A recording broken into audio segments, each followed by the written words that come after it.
Hello! Vous savez, les enfants ont un regard curieux sur la vie. Ils posent tout le temps des questions, ils disent tout le temps pourquoi, pourquoi. Ils sont avides de découvertes. Si on les laisse dans un tout petit carré d'herbe, ils trouvent toujours une petite branche, un petit caillou, quelque chose pour s'amuser avec, pour créer un monde imaginaire et ils sont avides de connaissances. Et cette curiosité, elle met un élan de vie à l'intérieur. Elle met un élan de redécouvrir l'instant présent en permanence. Et les enfants, la capacité qu'ils peuvent avoir parfois, de pas être dans les projections du futur, de pas être dans le passé, mais ils vivent leur vie et ils ont envie de la vivre en étant heureux. Ce qu'ils veulent, c'est d'être aimés, c'est d'aimer, c'est de rire, c'est de s'amuser, c'est de courir et de bouger leur corps et de découvrir. Et parfois, nous, dans notre sérieux d'adulte, dans notre vie avec des injonctions à suivre, des il faut, je dois, tout ce rythme de vie ultra speed, ultra rapide, ultra stressant, ok? Eh ben, on a un peu perdu cette lumière intérieure. Et puis aujourd'hui, il faut être très courageux, très courageuse, pour apprendre à ralentir dans un monde qui va toujours plus vite, pour pouvoir se reconnecter à soi, à sa présence, à la création, à l'imagination, au regard curieux, à ce qui se présente dans l'espace, dans le temps, à du repos et à du rire. Et reconnecter à cette curiosité, cette envie, cette soif de découverte qui donne des paillettes à l'intérieur. C'est revenir à l'écoute profonde de soi. Qu'est-ce que j'ai envie de vivre qui me fait vibrer? Ça oblige de manière aimante à remettre son attention sur soi, sur ce que j'ai à m'offrir de par le monde, en explorant le monde. Et qu'est-ce que j'ai à offrir au monde à travers ça, à travers cette écoute profonde de moi. Et à travers l'art aussi, toute la créativité, j'ai quelque chose à redécouvrir, à découvrir en permanence. Et en fait, ce qui est dingue quand on pense, c'est que à travers l'imagination, l'imaginaire, la créativité, on est plus dans être et non pas dans le faire. Juste être, créer quelque chose.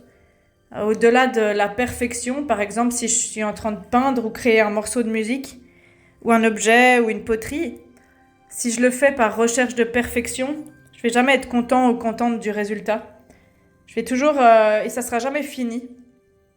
Par contre, si je le fais avec qui je suis dans l'instant, ce qui sort de mes mains, de ma création, c'est ce qui sort de moi dans l'instant. Et là, je suis dans une pleine créativité qui traverse mon être. Et du coup, je suis dans être et ne pas faire.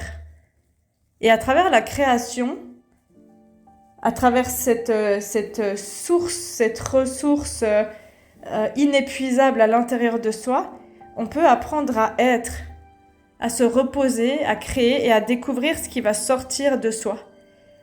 Et je trouve beau cette idée de découvrir ce qui va sortir de soi quand on s'autorise à être soi. Et non pas quand on est dans un paraître, dans des injonctions, dans des devoirs, dans des obligations, dans du stress, dans de la rapidité, quand on est dans des lieux où on n'a pas envie d'être, quand on est avec des personnes avec qui on n'a pas envie d'interagir. Là, on est vraiment dans un devoir, dans un sacrifice de soi, dans un déni de soi profond, mais on n'est pas dans le être. On n'est pas dans le être de ce qui vibre au présent à l'intérieur de soi. Et pour moi, pour cultiver un regard curieux, c'est d'abord de cultiver un regard qui est curieux de soi, dans cette redécouverte, dans ce qui remet des feux d'artifice, des arcs-en-ciel, des soleils à l'intérieur. Et dans sa chanson Tout tourne autour du soleil,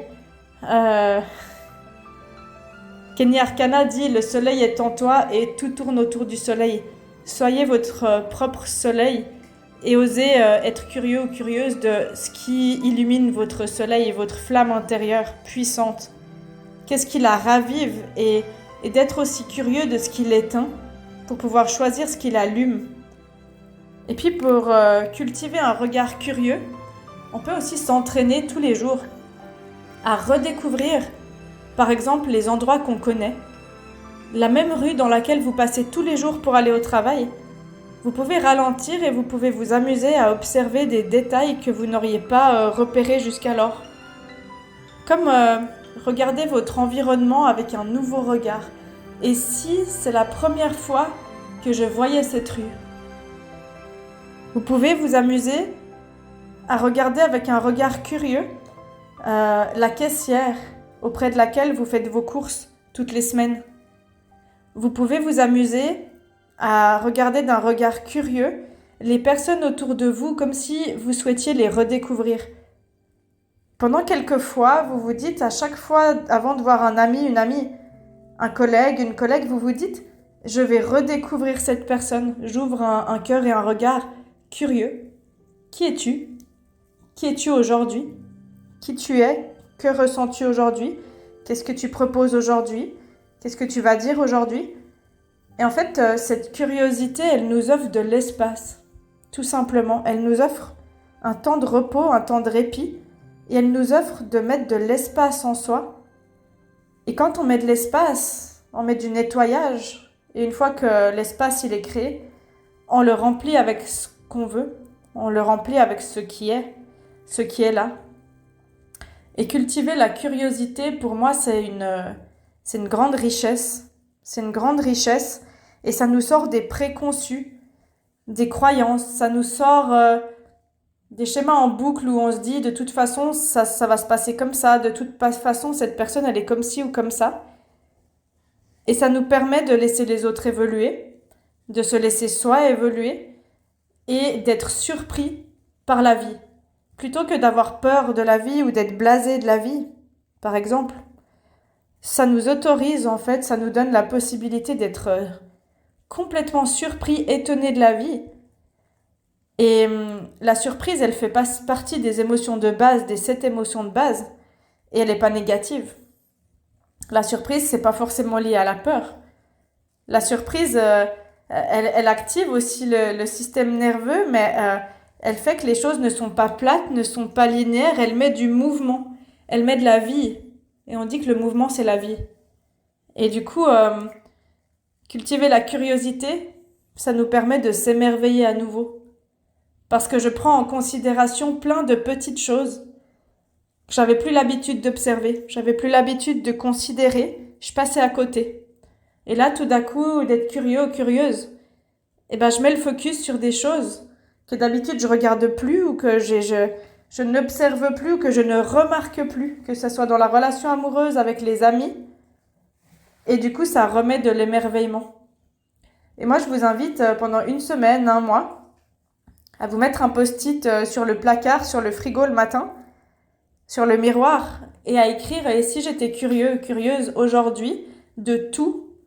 Et si j'essayais d'être curieux de tout redécouvrir avec un nouveau regard, comme un nouveau-né qui porte son premier regard sur le monde, même s'il ne voit pas encore très bien, comme cet enfant qui, à chaque fois qu'il va dans un nouveau lieu, waouh,